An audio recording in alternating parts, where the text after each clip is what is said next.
This is CBC Winnipeg News.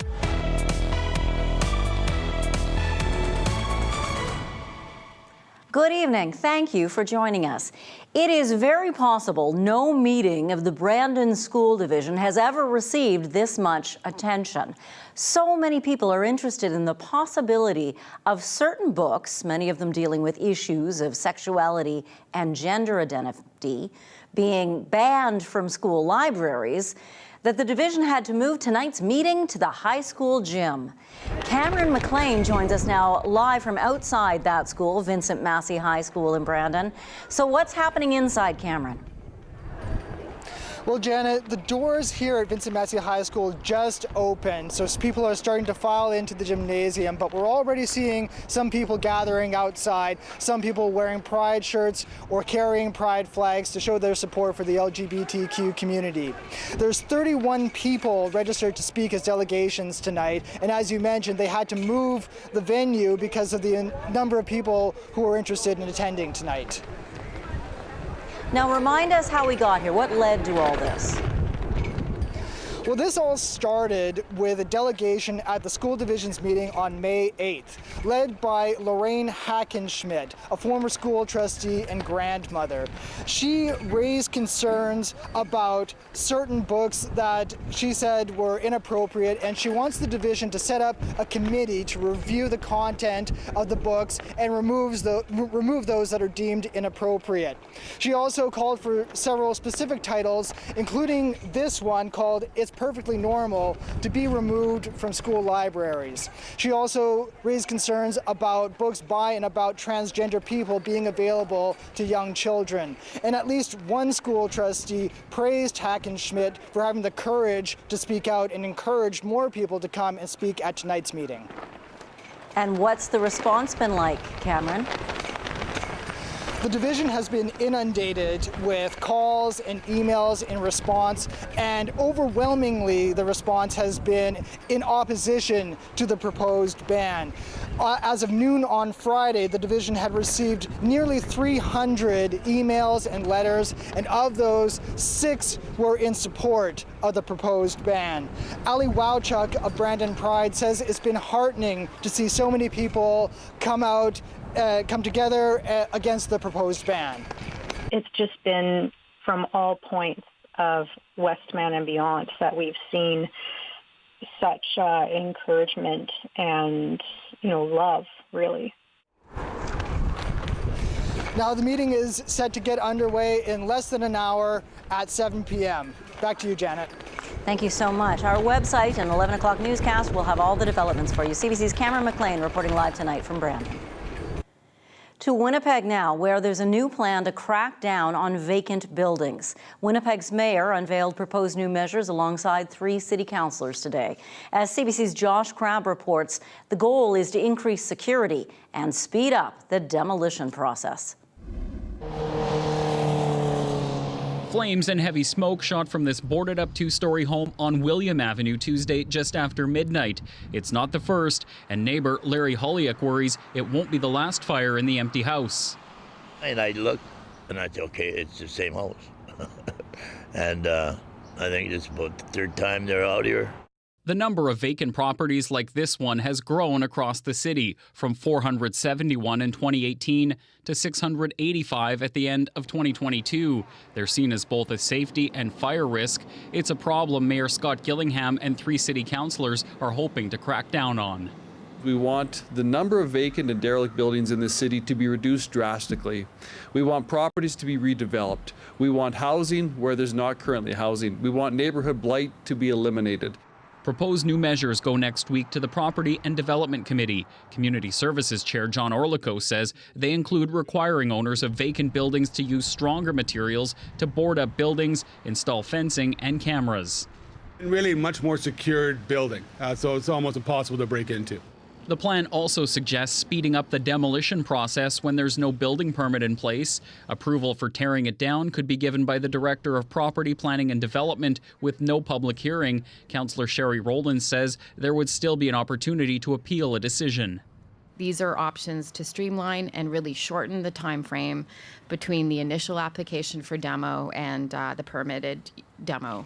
Under the proposal, 4 new bylaw officers would be hired to increase enforcement. It's an issue of particular concern to Daniel McIntyre councillor Cindy Gilroy, whose ward has a high number of vacant buildings. We want to make sure the ones that are in really bad condition just get torn down right away. Building owners who don't comply with orders could face fines. Dean Lasishin is concerned about this vacant building on Furby Street, which he calls an eyesore and a fire risk. This thing should be torn down a long time ago. The changes to beef up enforcement on buildings like this one would still have to be approved by council. If they are, it's the mayor's hope the measures will be implemented by July of this year. Josh Crabb, CBC News, Winnipeg. The federal government is giving Sioux Valley Dakota Nation $12 million to build a new water treatment plant. Crown Indigenous Relations Minister Mark Miller was in the Westman community today to make the announcement. The new water plant will connect more homes to the water system. It will be built to service 2,400 homes, but could expand to service up to 4,000. What is clear in Sioux Valley, Dakota is the need for upgrades to your water systems, as well as other issues as well in terms of housing. But one of the number one priorities that was identified was making sure that you had the financial support to expand and really modernize a basic resource that you use every day. During the visit to the community, Miller is also expected to visit the site of Brandon's former residential school, where community members believe there could be unmarked graves.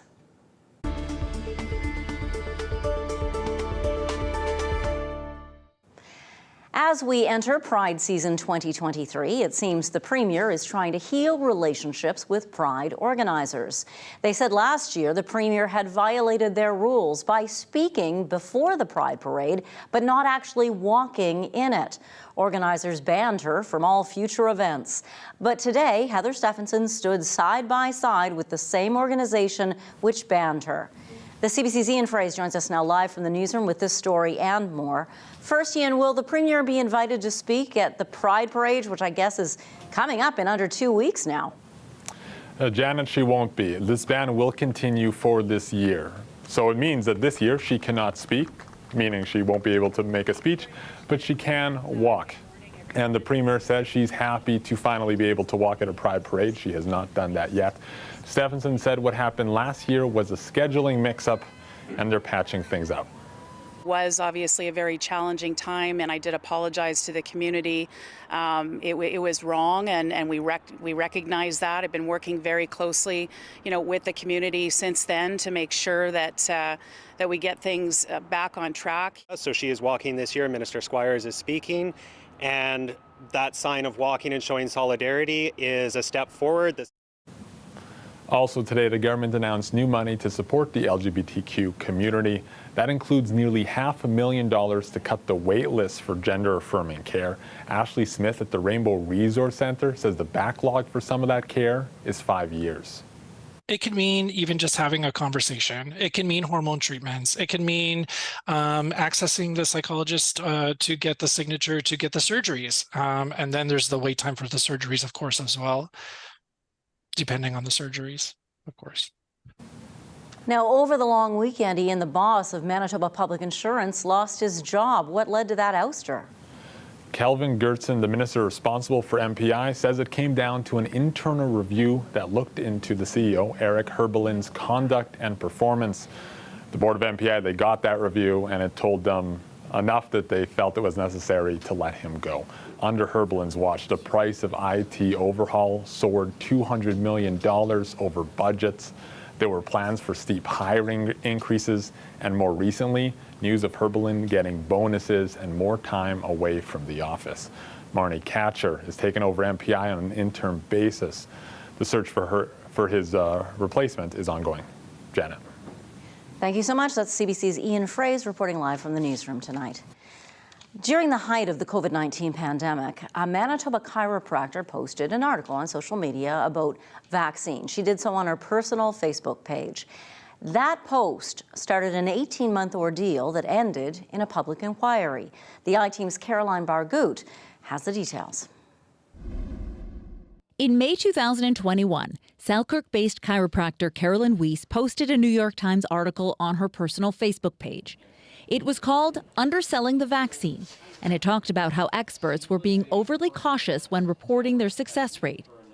A chiropractor who hasn't been identified reported it to the Manitoba Chiropractors Association, the regulatory body of the profession. It has a rule that chiropractors can't post anything about vaccines because it's outside the scope of their practice. I think there's been a lot of controversy in the last number of years because groups of the profession don't believe that vaccines are effective or that they're actually more detrimental to health. Health experts say it all comes down to a divide in the chiropractic community about subluxation, which is a diagnosis used by some chiropractors to measure the health of someone's spine. Some in the profession believe if you have a healthy spine, you don't need anything else, including vaccines. Weiss was asked to take down 2 articles about vaccines. She took down a few she thought would be a concern and accidentally left one up. That led to an investigation which ended with Weiss defending herself in front of the Chiropractors Association at a public inquiry. They can take this all the way. They can suspend my license, they can remove my license, and as a new practitioner 4 years in, that's my future gone, right? I've spent all this money on schooling and done all this education, and now I'm not going to be able to do something. So there was just this moment of terror. She hired a lawyer and won. Timothy Caulfield is a University of Alberta professor and a Canada Research Chair in Health Law and Policy. He says it should have never come to this. And if we want to fight vaccination hesitancy, if we want to inform the public with good, balanced, science-informed content, we've got to figure out how to negotiate these kinds of situations. The association declined an interview and wouldn't talk about Weiss's case. In a statement to CBC News, it said it's a proponent of preventative health care and recognizes that vaccination and immunization are established public health practices in the protection of individuals from infectious diseases. Caroline Bargout, CBC News, Winnipeg. Part 1 of a 6-part television series that was filmed right here in Manitoba on Treaty 1 and Treaty 2 territories is making its North American debut tonight at a red carpet event right here in downtown Winnipeg. Little Bird was shot in the Winnipeg area as well as Broken Head Ojibwe Nation and Sioux Valley Dakota Nation. Our Emily Brass joins us now live from the event at the Metropolitan Entertainment Centre. So Emily, what's happening there?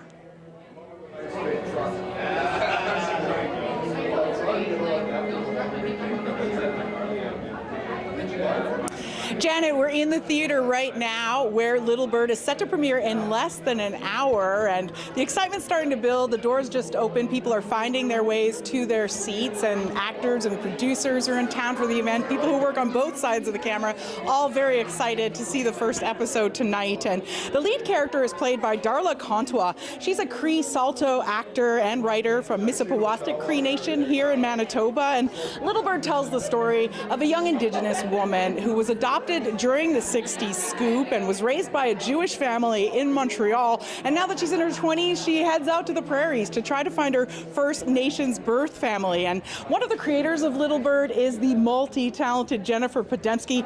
She starred in all kinds of shows herself, from Reservation Dogs to The Raz, and also on Riverdale. And now she's the executive producer and showrunner for Little Bird. And as if that wasn't enough, she's also launching, as we speak, a new project that's aimed at the film industry and encouraging more cross-cultural understanding for people who work in film. We had a chance to speak with Podemski on the red carpet earlier. Here's what she said. I really believe that Manitoba is sort of the center of Indigenous storytelling because there is such an enormous workforce here, and although there's still a lot of work to do in terms of representation on crews and even on screen, I think that this is the place where the most remarkable force is happening in moving forward and seeing Indigenous people across all departments in the screen sector. So it was a great place to shoot for all of those reasons. And also, working with Sioux Valley and with Broken Head, all of the different locations in Selkirk and all over really Winnipeg and the surrounding area made this experience powerfully and spiritually driven. Like, you can feel the spirit in the land here. I felt very connected here. Wow. And you're also working and launching on a new project that is maybe going to help facilitate more First Nations people being involved in film. Tell us about that. So tonight we're launching PACT, which is an online cultural competency, cultural awareness course for the screen sector. I, have been in this industry a long time and often wondered, why does every other sector have a cultural awareness course and we don't have one? So I applied for a grant through my not-for-profit, the Shine Network, through Women in Gender Equity, and we got it. We partnered with the National Screen Institute, who were instrumental in my career, and together we created this online course that really is designed for non-Indigenous industry professionals, producers, stakeholders, unions, everyone involved in the industry, to take it and to understand a little bit more fluently how to work with Indigenous people in the community. So Little Bird starts streaming this Friday on APTN, Lumi, and on Crave. Janet? CBC's Emily Brass reporting live tonight. Thank you, Emily.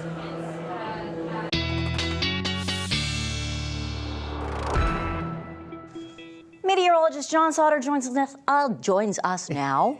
I have been seeing lots of beautiful pictures of the Northern Lights lately. Yeah, you get away from the city lights, and it seems like lately there's been a lot of this going on. And we got this. I'll start with a picture of the Northern Lights. This was recently up around St. Ambrose, Manitoba, and this was taken by Tracy and sent into the newsroom. But that's just a small example of some of the pictures you can see online and on Facebook, on Twitter. People posting wonderful pictures of the recent Northern Lights. Now today, a windy day. We did make it to 24 degrees earlier this afternoon.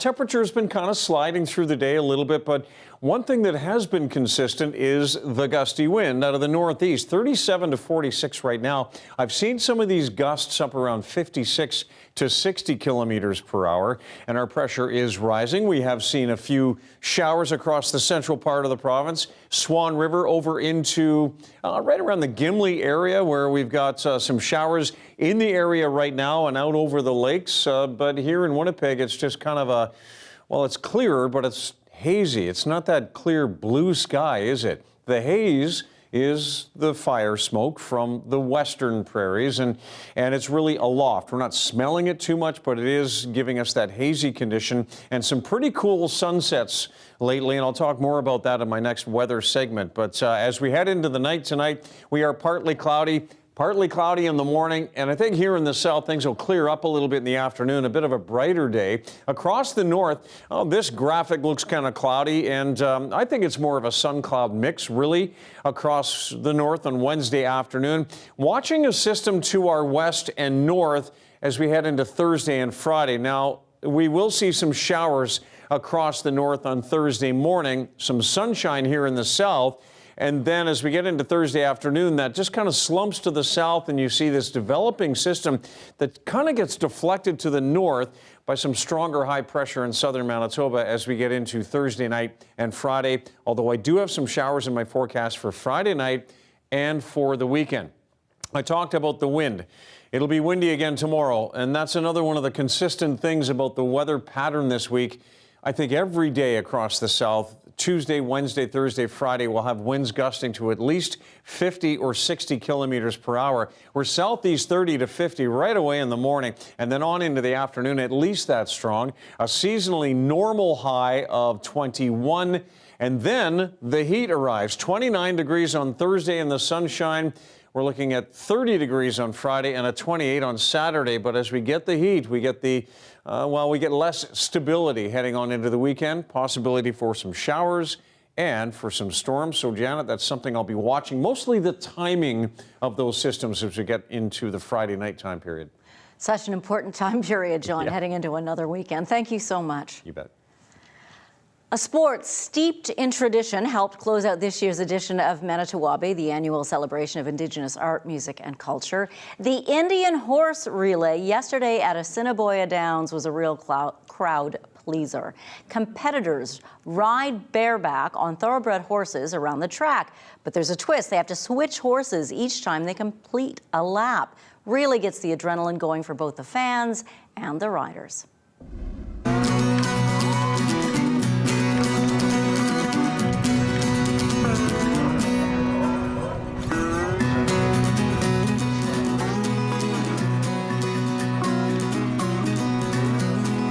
we usually start off with the youth with their little ponies, and they demonstrate within the infield.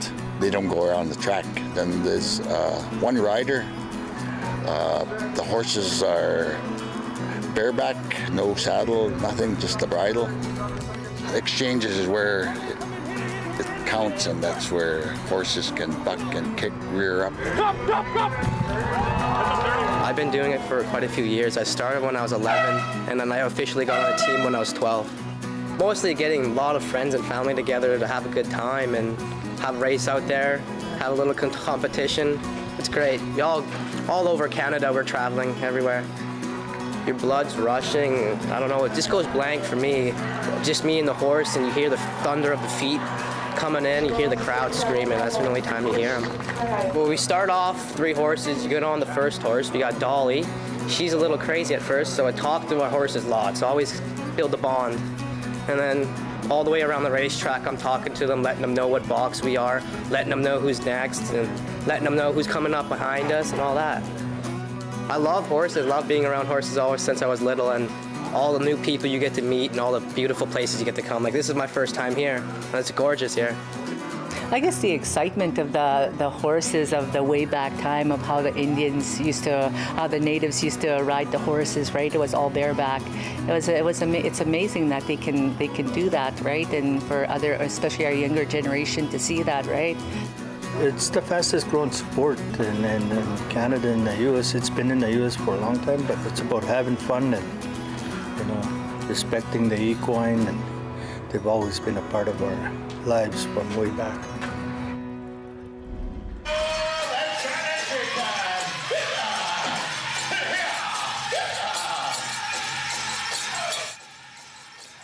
Another very cool thing at Manitoba celebrations this past weekend at Red River Exhibition Grounds, more than 200 newcomers took part.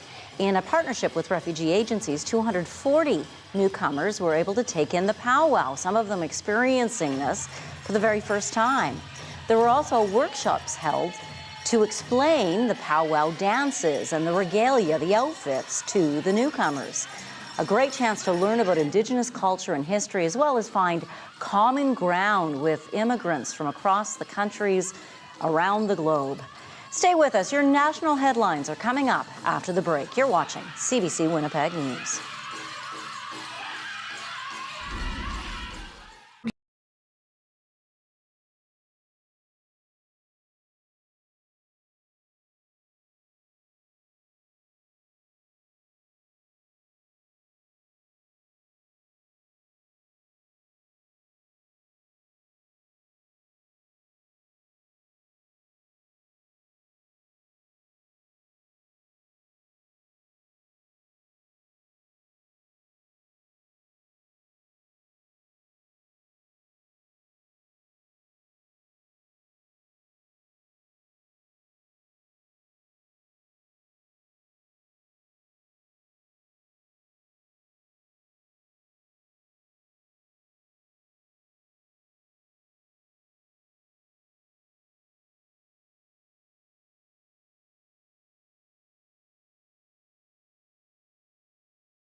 After a 2-month review of how China might be interfering with this country's elections, the lead investigator says Canada doesn't need a public inquiry. Public hearings will do. Rafi Boudjikanian has more. On the key question of whether there should be a public inquiry into foreign interference, David Johnston said no, knowing that would raise eyebrows. When I began this process, I thought I would come to the same conclusion. It would have been an easy choice. It would not be the correct one. He says that's because much of the intel he studied to draw up his report is classified top secret. Johnston was asked to look into foreign interference after multiple media reports alleged meddling by Beijing to favor a minority Liberal government in the last 2 Canadian elections, sinking Conservative candidates, largely based on leaked security agency documents and unnamed sources. I don't think there was any conscious desire to suppress and to diminish this. I think it was clear that we have not acted as quickly and as thoroughly as we have as a threat that has been growing. Johnston noted he interviewed CSIS officials and top civil servants, saying he saw no evidence of a plan by the Chinese government. On another allegation, Conservative MP Michael Chong had his Hong Kong-based family targeted by a Chinese diplomat 2 years ago. Johnston found the intelligence was not shared with cabinet by national security agencies, part of a larger problem, he says. I have identified serious shortcomings in the way intelligence is communicated and processed from security agencies through to government. Johnston says opposition parties should get top secret clearance to look at the classified part of his report to see if they agree with his findings, something the Conservatives are already shooting down. We're not going to allow the government to silence leaders of the opposition by swearing them to secrecy on this matter of grave public importance. I don't think Canadians would want or expect any of their leaders to choose ignorance when they can choose to have the facts laid out for them. Johnston does intend to hold some public hearings and write a second report by October, but none of the opposition parties say they're happy with anything but a full inquiry, suggesting pressure will just keep mounting in the months ahead. Rafi Boudjikanian on CBC News, Ottawa. Russia and Ukraine are now trading accusations about who was behind an attack on Belgorod inside Russia, about 40 kilometers from the Ukrainian border. Moscow blames Ukrainian military saboteurs, and Ukraine says it had nothing to do with the attack. CBC's Abby Kuavasan has this report. We know that 2 anti-Kremlin militias say they took part in the incursion into Russia's Belgorod region, which started on Monday. This attack was an armored advance, which also saw these fighters seize a few villages for a time. There were also reports of an explosion at FSB, Russian intelligence headquarters in the region. The fighters say they are ethnic Russians fighting for their country in exile. One group is the Freedom of Russian Legion, which says it is time to end Putin's dictatorship. Let's have a listen. We are Russians, just like you. We want our children to grow up in peace and be free so they can travel, study and be happy. But this is not possible in Putin's Russia. The Russian Defense Ministry now claims 70 fighters have been killed and various vehicles destroyed, and that they have pushed back the incursion. All of this extremely difficult to verify. We do know Moscow is blaming Ukrainian saboteurs for the incident, though. Kremlin spokesperson Dmitry Peskov says Kyiv is doing this to distract from its loss in Bakhmut, while Ukraine says it still maintains a foothold there. Ukraine also says it is not involved in this attack, that it would not send its own troops into Russian territory. This is not the first such incursion into Russian territory, though, during this war, and officials had tightened security in regions near Ukraine before. Some military experts, like Justin Crump here in the United Kingdom, say Moscow has to worry now not only about the front line, but its entire border with Ukraine as well, which further complicates its defense. Abby Kuavasan, CBC News, London. Every year, animal shelters save hundreds of cats from squalid conditions, but many are too fearful and too anxious to be adopted, and they have to be euthanized. But now something called a game changer for these cats rescued from hoarder situations. As Maurice Zeidler explains, a PhD student from the University of British Columbia has found a way to help rehabilitate them. Want your tummy rubbed? Meet Lumi. Lumi is 8 years old and likes playing with her toys, looking out the window, and of course, getting lots of pets.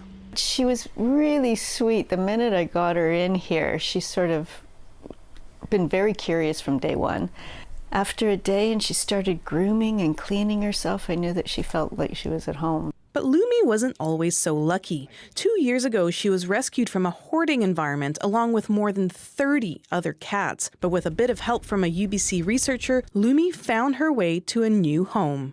Cats from hoarding environments, they very commonly have a high prevalence of medical and behavioral issues that make treating them in shelters a particular challenge. For the past few years, Egan has been researching how to rehabilitate cats like Lumi. She developed a protocol that combines anti-anxiety medication and behavioral techniques to make them less fearful of humans. Staff or volunteers administer the medication, then they interact with the cats every day, each time getting closer and closer. So to get to work on cat research to improve lives of cats directly in shelters that's very applied, that can be used right away, for me that is the ultimate dream. Shelter cats like this are generally easy to adopt. They like pets and cuddles, and they seek out human attention. Cats that come from hoarding situations aren't always so lucky. A lot would be euthanized. Kim Monteith has worked at the BC SPCA for more than 20 years. She says the organization takes in hundreds of cats from hoarding situations each year, and in the past, it didn't always end well. 5 or 10 years ago, good question. Well, we would bring them in and they wouldn't have good outcomes. We couldn't work with them. We didn't have the resources. We didn't know how to help them. The SPCA has been working with Egan on her research and applying it at the shelter. The results have been noticeable, with more cats adopted out than ever. This, and I speak for all of our staff and volunteers, has really changed. It's a game changer for us. A game changer for the shelter and a second chance for cats like Lumi. Marie Zeidler, CBC News, Vancouver. The Royal Canadian Mounted Police Service was formed 150 years ago today. But decades of scandals and tragedies now have some questioning the value of keeping the RCMP. We'll look at that story after the break.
Today marks 150 years since Canada's iconic Mounties were first formed as the Northwest Mounted Police. But after decades of scandals and tragedy, some municipalities in the country are questioning the value of keeping the RCMP. Catherine Tunney explains. It's the Mounties who patrol the streets of Surrey, BC. For now. I do believe it's time to have a second look. This man was brought in to replace the RCMP, building the new Surrey Police Service from the ground up. His pitch? A new force that will be more accountable than the Mounties. While political infighting has put the plan on hold in Surrey, he says more and more regions are reaching out. The question is, can an organization do everything? Can they do federal policing, national security, and then do boots on the ground policing? The question was front and center after the Nova Scotia mass shooting in 2020, where systemic failures within the RCMP were laid bare. This year, an inquiry into the tragedy called for a review of the RCMP's role in local policing. I think those discussions are healthy. I think we as an organization need to learn from and evolve as a result of those discussions to make ourselves better. While those discussions are playing out across the country, the top Mountie in BC argues the RCMP's model is what makes it an asset. The knowledge, skills, and expertise that we are able to bring to any one public safety issue, whether small in a rural area or internationally, I think that's something that we shouldn't shy away from, but that we should celebrate. But the ability to deliver on its mandate isn't the only reason why some are questioning the force. The force has been plagued by a sexual assault scandal, called out for systemic racism, and most recently, the mass shooting in Nova Scotia exposed fundamental flaws with the RCMP. It has some observers wondering if the force is even capable of change. The glory of the red surge is long gone. It's long gone. Change management was Eli Sopo's job at the RCMP, but he saw little willingness for it. He says the stakes are too high to ignore the conversation. I guarantee you, you will have another major disaster, severe injuries, death, and complete chaos because of poor communications, poor issues management, poor leadership and structures. While the decision about the Surrey Police Service rests with City Hall, the federal government says it will support communities that decide to replace the Mounties, which could fundamentally change the iconic Canadian symbol for decades to come. Catherine Tunney, CBC News, Surrey, BC.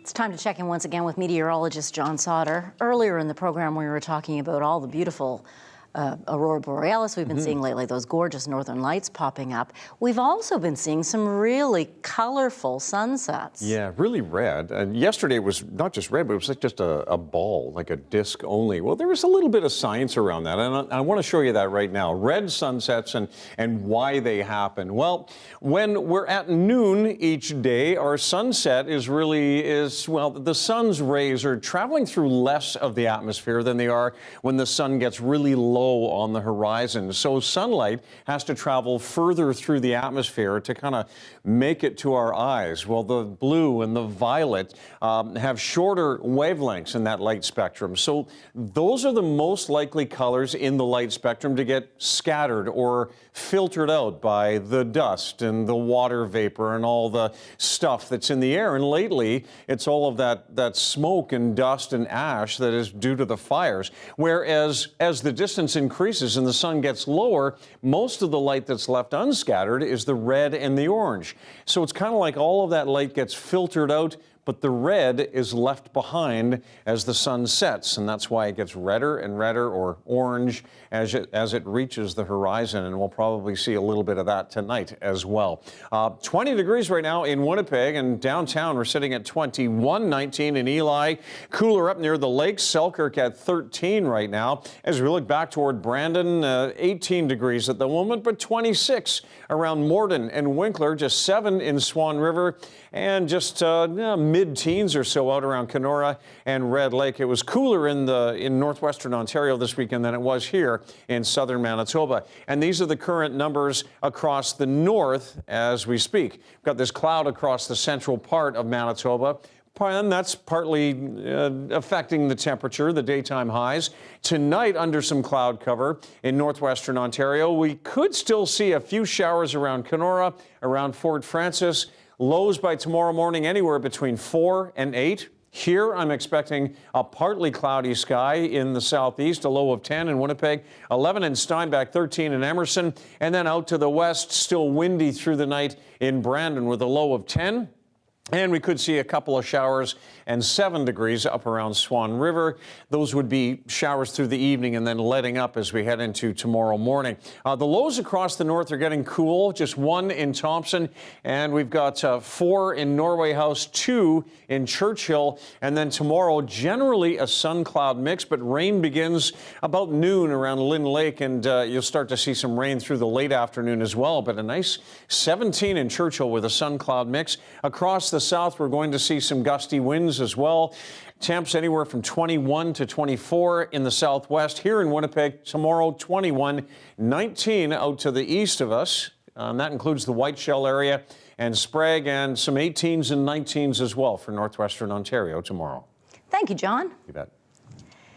Well, if you're watching the program on Friday, you heard that the Canadian Museum for Human Rights will be hosting several events as part of this year's Pride season. One of them, Saturday, was actually the first event of the season, and it wasn't officially on the schedule even. It was called Drag Storytime, an opportunity for drag performers to read to children aged 4 to 10. Many adults were there as well. The stories were about inclusive families and inclusive love, called Rainbow Tales. On the count of 3, I want everyone to say, hello, hello, Feather. 1, 2, 3. Hello, Feather. Oh my God, hi. It's like I asked you to do that or something. Today we are at a drag storytime hour at the Canadian Human Rights Museum. We just basically read storybooks to kids. I think it's good. Representation everywhere is important. So when little kids can see drag queens and just see something different than what they normally see, say, in school all the time, it's just good to allow them to know that there's other things out there, especially if there's any kids who maybe feel like different than the other kids for some reason, that they know that they're not alone. Couldn't help but see the parallel between I don't remember her name, but one of the other queens was reading a story about an uncle who was doing drag. Was this touching? How did you feel? Yeah, I mean, it was really funny to have my niece sitting on my lap or beside me while it was happening, because every so often she'd look up and she'd be like, "That's you, that's like you." I'm like, "Yeah, it is like me." So it's a really cute book for sure, and it's nice that my niece gets to see both sides of me like that. So yeah, it's very touching. Through Drag Storytime, it's basically just a fun way to engage kids, kind of just to get them to meet people that they've never really met before. Just see that drag is just for fun and an expression of love, and just basically being visible and present for anyone and everyone. The end. A massive fire ripped through an apartment block in St. James Friday night. Now dozens of families are without homes. We'll hear what the community's been doing to help after the break.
Smoke and water damage in a Winnipeg apartment complex is so extensive after a fire on Friday night. Its building and the whole contents could be a complete loss.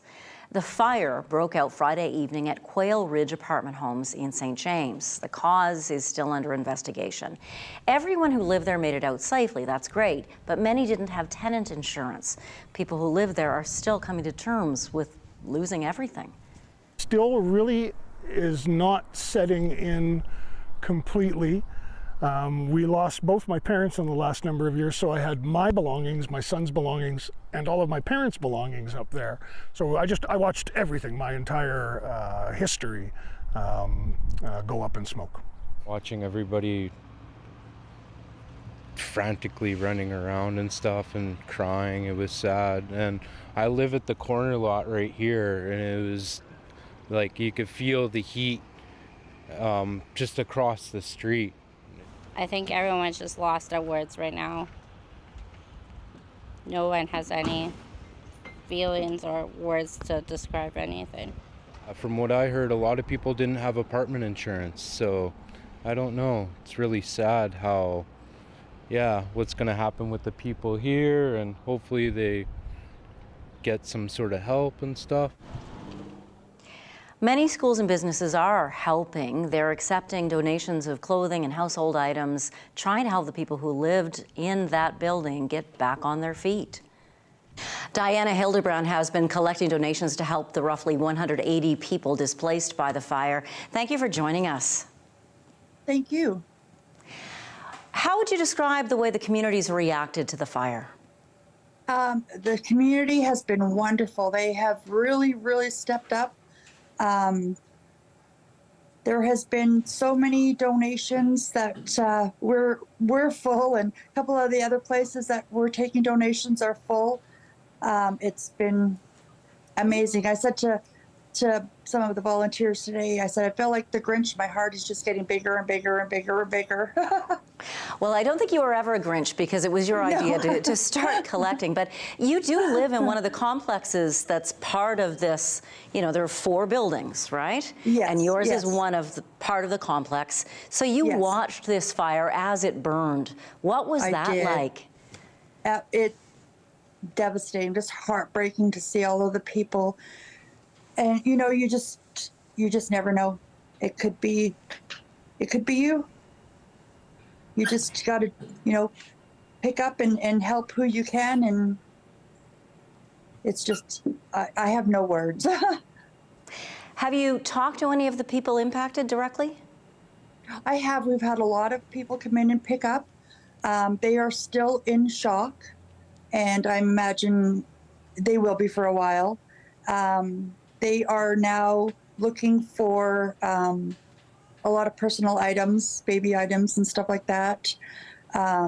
Bigger items, they don't have any place to put them because a lot of them are still living in hotels. But they are so appreciative. There's been so many tears. I can just imagine. I've heard stories of people who were so relieved that the firefighters saved their pets, for example. Yes. I'm a dog owner.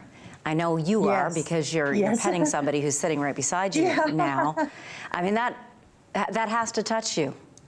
Oh, it does. It does. It's so heartbreaking. Like, I stood outside when they almost had the fire out, and the firefighters were going in and bringing animals out, and they were just terrified and so happy to see their owners. But like a lot of people I said are in hotels and they don't allow animals. So a lot of the shelters are open up for the animals, and but they need to be back with their loved ones.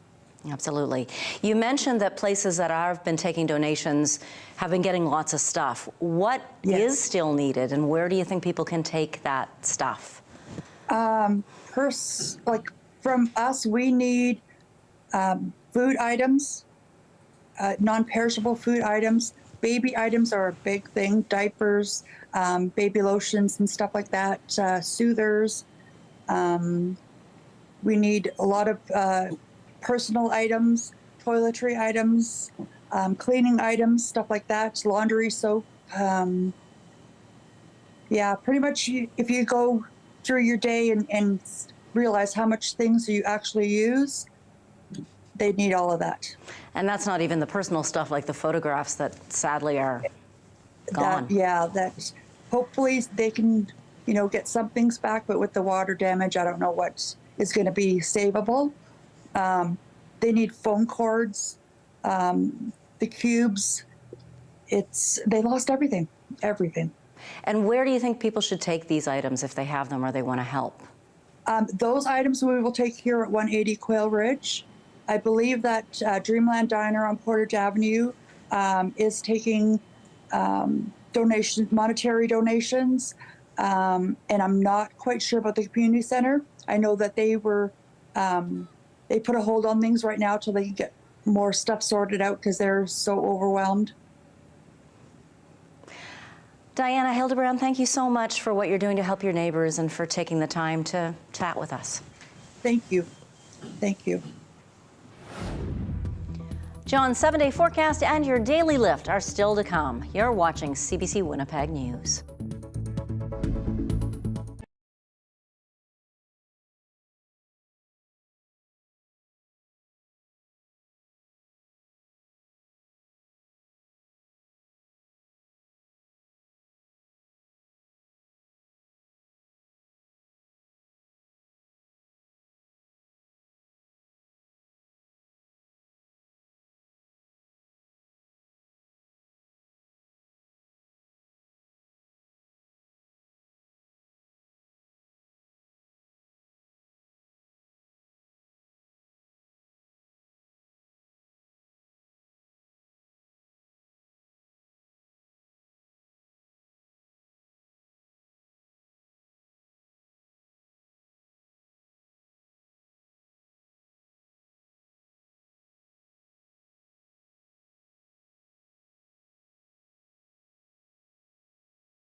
So 21 degrees tomorrow. We'll see a brighter afternoon than morning. And then the heat arrives, 29s and 30s as we get toward the weekend. And that's when we start to see a few more showers and maybe even a few thunderstorms. You know how I love cars. Yes, I do. Yeah. Well, Ferrari fans are racing to Denmark to test drive the latest Lego creation. Lego? Here's your daily lift.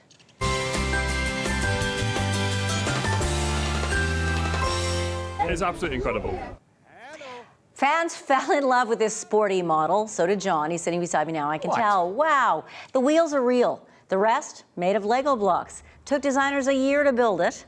It will now go on permanent display at Denmark's Lego Museum, which they have because Lego was invented by a Danish carpenter more than 90 years ago. Wow. I did not know that. Is that a Lego cruise ship? Yeah. Wow. Wow. Don't think it's watertight. Lego's come a long way since I was a kid. Have a great night. We'll see you tomorrow. See you later.